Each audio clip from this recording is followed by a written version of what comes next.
오늘의 10분 말씀. 이사야 46장입니다. 5절 한 절 읽도록 하겠습니다. 너희가 나를 누구에게 비기며 누구와 짝하며 누구와 비교하여 서로 같다 하겠느냐. 이사야 45장에서는 하나님께서 이방 왕을 사용하여 이스라엘을 회복시킬 하나님의 계획을 선포합니다. 그리고 그 하나님의 계획은 융통성이 전혀 없음을 말하고 있습니다. 그리고 46장에서는 지금 현재 이스라엘 백성들에게 곧 닥칠 바벨론의 침략에 대해 말씀하고 계십니다. 하나님께서는 이스라엘 백성들을 멸망시킬 바벨론 또한 하나님께서 또 준비하신 이방 왕을 통해 무너질 것을 예언하십니다. 결국 하나님께서 말씀하시고자 하는 것은 하나님 같은 분은 이 세상에 없음을 말씀하십니다. 하나님의 주권됨을, 역사의 주인됨을 강조하시는 것입니다. 하나님은 우리가 이 사실을 깨닫고 하나님만을 신뢰하며 살아가길 바라고 계십니다. 하나님은 융통성이 없으신 분이십니다. 본인이 말씀하시는 것은 어떤 일이 있어도 반드시 이루시는 분이십니다. 그래서 그 백성에 대한 헌신에도 융통성이 없으신 분이십니다. 하나님은 우리들이 자유롭게 되길 원하십니다. 이스라엘 백성들이 애굽에서 노예가 되었을 때 모세를 통해 가나안 땅으로 이끌어 나오신 것도 그들에게 자유를 주기 위함입니다. 세상의 노예가 되지 않고 하나님의 뜻대로 세상을 정복할 자유를 주기 위함입니다. 하지만 세상은 우리를 가만히 두지 않습니다. 여러 가지 방법으로 우리의 자유를 빼앗고 우리들로 하여금 노예가 되게 합니다. 예를 들어 물질의 노예가 되기도 합니다. 집을 장만하는 노예가 되기도 합니다. 사람의 노예가 되기도 합니다. 자녀의 성공의 노예가 됩니다. 때로는 세상 문화의 노예가 되기도 합니다. 그래서 남들이 하는 것은 우리 모두 다 따라하려고 합니다. 그래서 우리들의 마음을 빼앗는 것들의 실상을 하나님께서 보여주십니다. 우리의 마음을 빼앗는 것들은 우리 삶의 짐이 되는 것입니다. 우리들의 삶의 무게를 더 힘들게 합니다. 하지만 하나님의 사랑은 그 짐을 벗게 해줍니다. 그리고 진정한 자유를 얻게 합니다. 하나님의 뜻대로 살아갈 자유를 우리에게 주십니다. 오늘 본문을 통해 내 마음을 빼앗아간 우상들은 무엇이 있는지 돌아보는 시간 되시길 바랍니다. 오늘 본문의 큰 주제는 우상입니다. 우상은 우리의 마음을 빼앗습니다. 그래서 하나님을 보지 못하게 합니다. 그리고 우리 삶에 더욱더 많은 무거운 짐을 짊어지게 합니다. 오늘 본문은 그 당시 이스라엘 백성들의 영적 상태를 드러내며 지적하고 있습니다. 그들은 세상 우상들의 마음이 빼앗겨 하나님을 보지 못했습니다. 그래서 오늘 본문에 그 우상의 허상됨과 하나님의 하나님됨을 하나님께서 비교하십니다. 하나님의 입장으로는 본인과 우상을 비교하는 것이 말도 안 되는 상황이지만 우리들이 우상에게 너무나도 마음을 뺏기다 보니 본인 스스로가 우상과 본인을 비교하며 하나님 되심을 우리에게 간절히 하지만 단호하게 선포하고 계십니다. 이것은 하나님의 사랑입니다.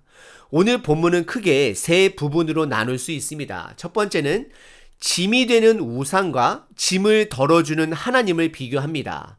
두 번째는 만들어진 우상과 세상을 만드시는 하나님의 능력을 비교합니다. 그리고 마지막 세 번째는 구원하시는 하나님을 선포하게 됩니다. 첫 번째 부분은 1절서부터 4절까지 짐이 되는 우상과 짐을 덜어주는 하나님을 비교합니다.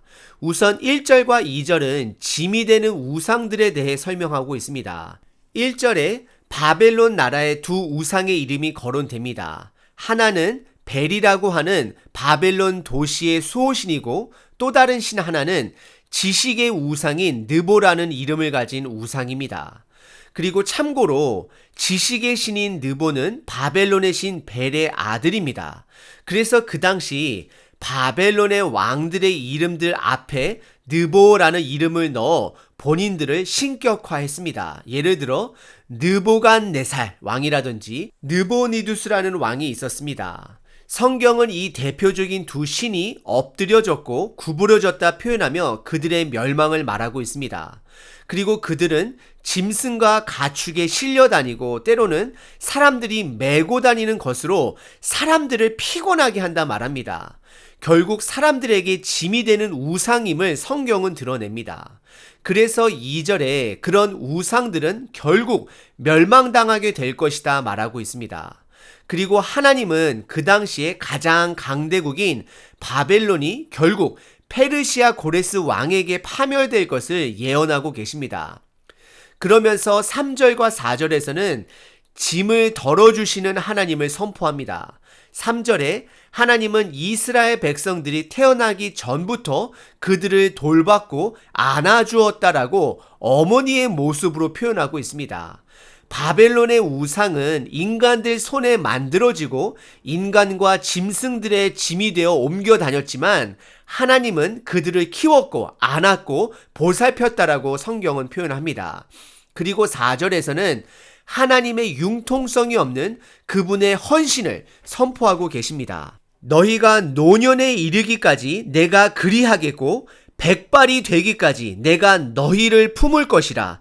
내가 지었은즉 내가 업을 것이요 내가 품고 구하여 내리라 라고 하나님의 융통성 없는 구원 계획을 말씀하고 계십니다. 오늘 본문의 첫 번째 부분은 우상은 인간들 손에 만들어진 것이고 오히려 인간들 삶에 불필요한 짐이 될 것이고 그들은 멸망될 것이다 말하고 있습니다. 하지만 반면에 하나님은 우리가 태어나기 전서부터 우리를 보살펴 주시고 키워줄 영적 부모로 본인의 정체성을 선포하고 계십니다.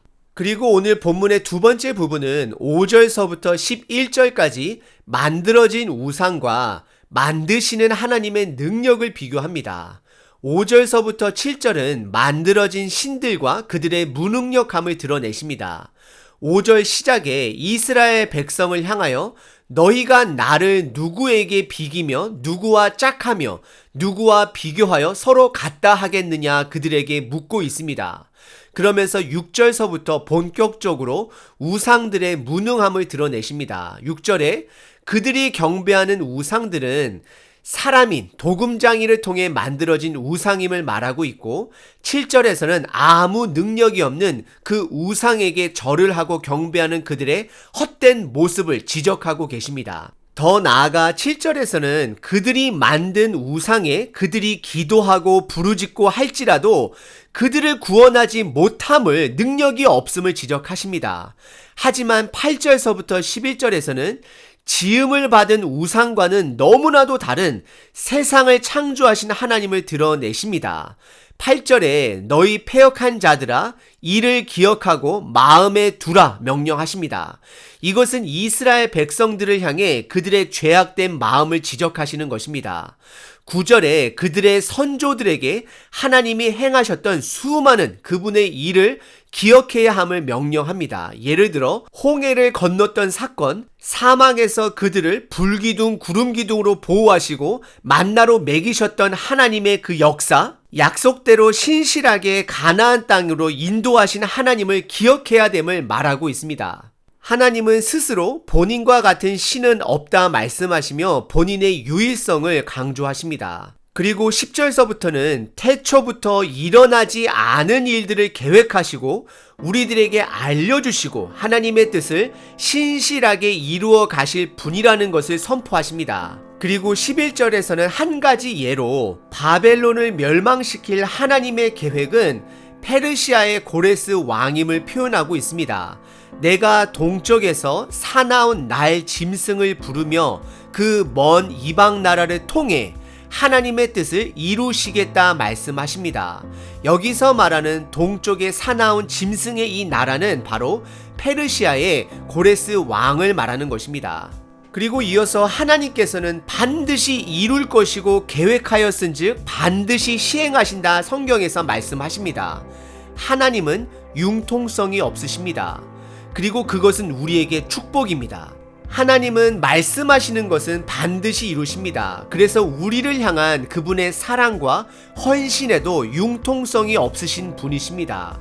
오늘 본문의 두 번째 부분은 만들어진 우상과 세상을 창조하시고 말씀하시는 것을 반드시 이루시는 하나님의 능력을 비교했습니다. 그리고 이사야서 46장 마지막 세 번째 부분은 그 융통성 없는 하나님께서 본인의 공의로 하나님의 백성을 구원하시겠다 말씀하십니다. 12절과 13절입니다. 12절에 이스라엘 백성들은 마음이 완악하여 하나님의 공의로부터 멀리 떠나 있다 말씀하십니다. 하지만 13절에 하나님께서 본인의 공의를 스스로 그들 가까이 가지고 오시겠다 말씀하십니다. 이것은 하나님의 온전한 심판과 온전한 구원이 그들에게 가까이 왔음을 말하고 있습니다. 그리고 이스라엘의 구원을 약속대로 반드시 이루겠다 선포하십니다. 마지막 세 번째 부분은 융통성이 없으신 하나님께서 본인의 말씀대로 이스라엘 백성들을, 우리들을 구원하실 것을 말씀하십니다. 하나님은 지금도 그 공의를 우리들 삶 가까이 가지고 오셨습니다. 바로 성경 말씀이 하나님의 공의요, 구원의 계획이요, 바로 기쁨의 소식인 복음인 것입니다. 하나님의 공의가 우리들에게 가까이 왔다는 것은 두 가지를 상징합니다. 하나님의 온전한 구원과 하나님의 온전한 심판이 가까이 왔다라는 것입니다. 그래서 우리는 이 땅에서 아직도 나의 마음을 빼앗은 우상들을 경계하며 그 공의를 붙들고 하나님의 뜻에 맞게 삶을 살아내야 할 것입니다. 오늘 하루 세상과 타협하며 살아가는 자가 아니라 하나님의 자녀답게 말씀대로 융통성 없이 삶을 살아내시는 하루 되시길 바랍니다. 우리는 하나님의 자녀입니다. 파이팅! 파이팅!